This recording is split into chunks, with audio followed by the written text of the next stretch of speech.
Olá pessoal, vou apresentar o nosso trabalho, que é sobre controle multivariável de nível e concentração em um sistema de tanques. O grupo é formado pelo Arley, que no caso sou eu, e pelo Marcelo, que também faz parte do grupo. A gente vai trabalhar com uma arquitetura de planta que tem 5 tanques, separados em duas camadas. A primeira camada de utilidade é composta pelo tanque A e o tanque B, que são tanques cilíndricos. O primeiro tanque ele é uma fonte de água e o segundo tanque é uma fonte de salmoura, com uma concentração de sal constante, no caso saturado, né? E a camada de processo tem o tanque C, o tanque D e o tanque E, que são tanques troncocônicos, onde você tem a não linearidade do sistema, e são eles os tanques onde a gente vai controlar o nível e a concentração de sal. O objetivo é manter o nível e a concentração de sal perto da referência que a gente der no sistema, né? E mesmo com perturbações, que no caso são as perturbações dos tanques proporcionadas, né, aos tanques A e B pela carga, né? Esses tanques da camada de processo eles vão consumir os recursos da camada de utilidade. Então, os atuadores dos tanques de controle, eles são 3 atuadores, são 2 bombas, a bomba de suprimento de água e a bomba de suprimento de salmoura, e o terceiro atuador é a válvula de descarga, que é uma válvula que vai funcionar aí com uma característica física diferente. Por exemplo, a gente está trabalhando com a geometria troncocônica, a gente tem a não linearidade envolvida na geometria, e a válvula que eu falei, ela vai obedecer à lei de Torricelli, que ela é descrita pela altura o nível desse líquido, né? Então, o nível do líquido vai depender a vazão que a gente vai ter na saída. O acoplamento do sistema é do tipo MIMO, então a gente pode alterar a concentração e o nível a partir da mudança das variáveis. Por exemplo, a mudança da concentração pode alterar o nível, então a gente vai ter que trabalhar com esse tipo de coisa. Então a gente tem uma dinâmica não linear acoplada.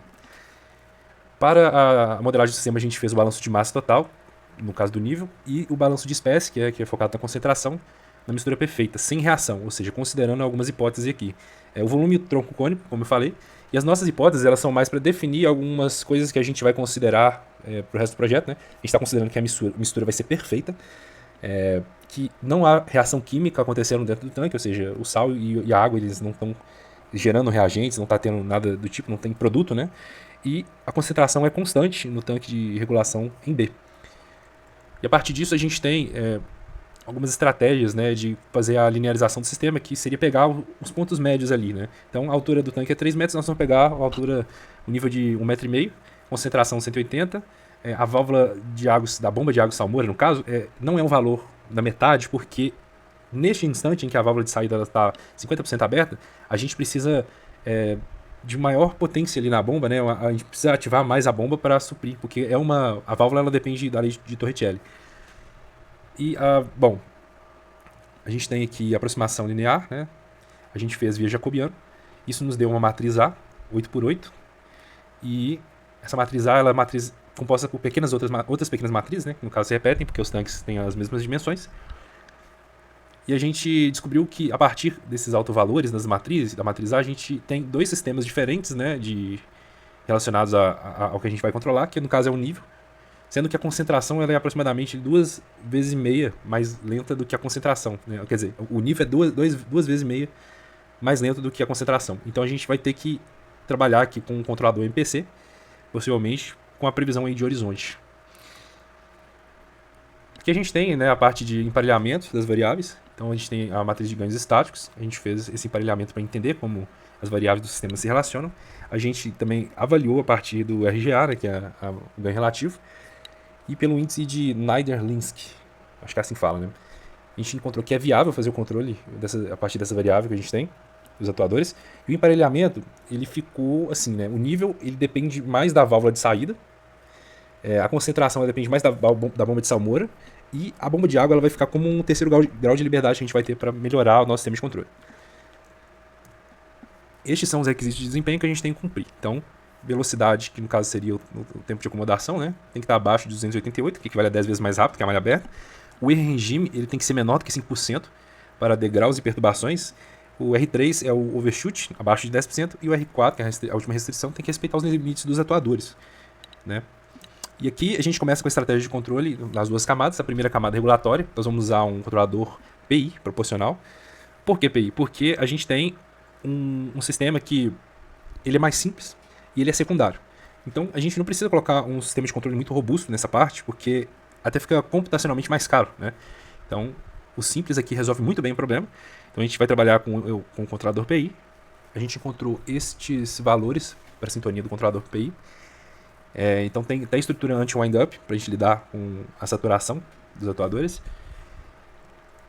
E a gente vai fazer com o MPC, né, a parte dos tanques de controle, porque o MPC é um controlador muito robusto. Então e ele é bom, né, por caso para dinâmicas lentas.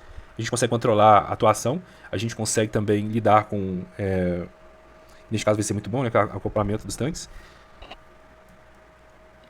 Aqui tem mais informações, são informações mais detalhadas. A gente também está fazendo, no caso que toda a simulação foi feita na planta não linear, e para o caso do MPC a gente precisou discretizar a partir da linearização para gerar as matrizes que a gente vai lidar com elas no caso, né? Então aqui vai ter uma função de custo, que a gente vai otimizar, essa função é utilizada para otimizar a ação de controle. A gente tem um termo integral para offset free, para garantir erro nulo. E os parâmetros foram esses, né? A gente tem um NP, o horizonte de previsão de 40 passos, o NC de 20 passos. Isso que deu muito trabalho na simulação, porque precisou ser factível, né, a ação de controle, a gente teve que ajustar muito isso. A penalização a gente penalizou para suavizar a ação de controle e colocou um valor de variação da ação de controle um pouco maior. No mercado normalmente fica em torno de 0,25, né, na indústria. Mas a gente subiu porque nossos atuadores eles não são tão potentes, então a gente precisou dar mais liberdade para o modelo. E aí a gente também colocou algumas restrições, que são restrições a mais, né, hard constraints, que seria para evitar cenários que a gente não pode ter, né, que é um tanque encher mais do que deveria. A viabilidade química, ou seja, a gente só pode trabalhar dentro dessa faixa de concentração, e a saturação dos atuadores. Soft constraints a gente implementou porque estava tendo muito problema com ser factível, né, a ação de controle, então a gente teve que fazer esses soft constraints para garantir que a gente teria a ação de controle, mas que se passasse de algum limite, por exemplo, um overshoot, que esse limite fosse assim o menor limite possível, né? Então a gente tem um custo menor, a gente aceita, mas com custo menor. A suavização de entrada, a gente aplicou um filtro na referência para evitar que um degrau fosse direto para um controlador. E a gente tem um integral offset free, né, como eu falei, para garantir distúrbios, rastrear distúrbios, né. Então, no final, o nosso controlador MPC ficou com esses parâmetros. São muitos parâmetros, mas né, a gente tem as matrizes Q, R e I. E cada parâmetro ele tem um tipo de justificativa e também um objetivo. E a gente entendeu que todos os parâmetros, todos os requisitos foram cumpridos. Então, por exemplo, o requisito 1, a gente alcançou aí uma melhoria de 48% a 58%, tempo de acomodação de 50 a 60 segundos. Para concentração, foi de 30 segundos. O requisito 2, o erro permanente ficou abaixo de 5%, ficando ali em torno de 0,5%, mas eu acredito que em tempo maior de simulação isso pode cair ainda mais. O requisito 3, o overshoot, a gente forçou um overshoot menor do que 1%, então a gente conseguiu atingir bem abaixo dos 10%. E o R4 a gente também atendeu, que foi no caso das referências, no caso da ação de controle dos atuadores, né? Respeitar os atuadores. Então aqui são alguns gráficos dos testes, esse é teste em degrau. A gente aplicou degrau em concentração, em nível, em cada tanque, a gente teve as ações de controle.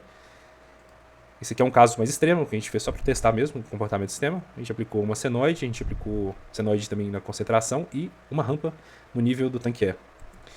Esse aqui é um caso para verificar tanto o degrau de subida quanto de descida.